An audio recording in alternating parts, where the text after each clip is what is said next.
अपने बयानों को लेकर अक्सर चर्चा में रहने वाले शिवसेना यूबीटी नेता संजय राउत ने उप मुख्यमंत्री एकनाथ शिंदे को लेकर ऐसा बयान दिया जो कि चर्चा का विषय बना हुआ है।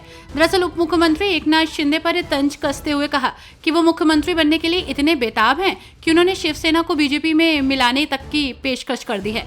राउत ने दावा किया कि शिंदे ने हाल ही में दिल्ली में केंद्रीय गृह मंत्री अमित शाह से मुलाकात के दौरान मुख्यमंत्री देवेंद्र फडणवीस की शिकायत की है।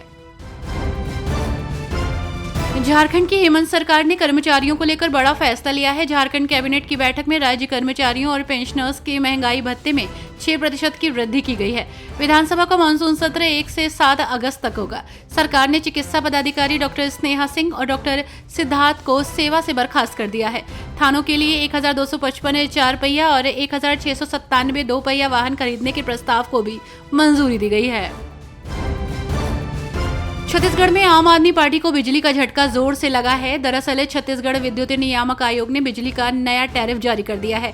नए टैरिफ के मुताबिक बिजली की दरों में 10 से 20 पैसे प्रति यूनिट की बढ़ोतरी की गई है। इस तरह कमर्शियल और कृषि उपभोक्ताओं को भी बिजली बिल में अतिरिक्त शुल्क देना होगा। बीजेपी के राष्ट्रीय प्रवक्ता गौरव भाटिया ने कहा कि सुप्रीम कोर्ट ने SIR पर रोक नहीं लगाई है। इस फैसले का बिहार की जनता और सभी नागरिक स्वागत कर रहे हैं। जो नहीं चाहता वोटिंग प्रक्रिया में पारदर्शिता आए, उनके लिए ये करारा जवाब है। अपने बयानों को लेकर अक्सर चर्चा में रहने वाले महाराष्ट्र के मंत्री नितेश राणे अपने हालिया बयान से विवादों में हैं। एक कार्यक्रम में बोलते हुए उन्होंने कहा कि उन्हें गोल टोपी पहनने वाले वोट नहीं देते, वे हरे सांप हैं, जिससे उनका इशारा मुस्लिम समुदाय की ओर माना जा रहा है। राणे ने यह भी कहा कि वे हिंदू मतदाताओं के कारण विधायक बने हैं और मुंबई का DNA हिंदू है। गोवा के पट्टो में मुख्यमंत्री प्रमोद सावंत ने अभियोजन निदेशालय के एक कार्यक्रम में भाग लिया जो विशेष रूप से इसी उद्देश्य के लिए आयोजित किया गया था। गोवा के मुख्यमंत्री प्रमोद सावंत ने अभियोजन निदेशालय के नए कार्यालय परिसर का उद्घाटन किया और लोगों को इसके लिए शुभकामनाएं भी दी।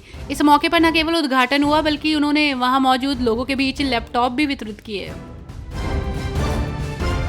RSS प्रमुख मोहन भागवत के नेताओं को 75 साल की उम्र में रिटायर हो जाना चाहिए वाले बयान पर कांग्रेस नेता शमा मोहम्मद का कहना है। मोहन भागवत ने कहा कि 75 साल की उम्र में राजनीतिक नेताओं को रिटायर हो जाना चाहिए। ये विपक्षी दलों द्वारा नहीं बल्कि भाजपा द्वारा प्रस्तावित किया गया था। मुरली मनोहर जोशी और लाल कृष्ण आडवाणी सभी इसी तरह रिटायर हुए। अब ऐसे में देखना होगा कि PM मोदी क्या फैसला लेते हैं। कांग्रेस नेता शशि थरूर द्वारा एक बार फिर प्रधानमंत्री मोदी की प्रशंसा किए जाने पर कांग्रेस नेता रमेश चेन्नीथला ने कहा कि ये सभी कांग्रेस कार्यकर्ताओं के लिए दुखद है। एक बात बिल्कुल स्पष्ट है, एक सांसद और कांग्रेस कार्य समिति का सदस्य प्रधानमंत्री की प्रशंसा नहीं कर सकता। ये सही नहीं है। ये केवल और पूरे देश के सभी कांग्रेस कार्यकर्ताओं और नेताओं के लिए दुखद है। ये एक बहुत ही गंभीर मुद्दा है। पंजाब के मुख्यमंत्री भगवंत मान ने CM मोदी के 5 देशों के दौरे पर सवाल उठाए और कहा कि PM विदेशों में युद्ध रोकने की बात करते हैं लेकिन पंजाब हरियाणा के बीच पानी का झगड़ा नहीं सुलझा पा रहे।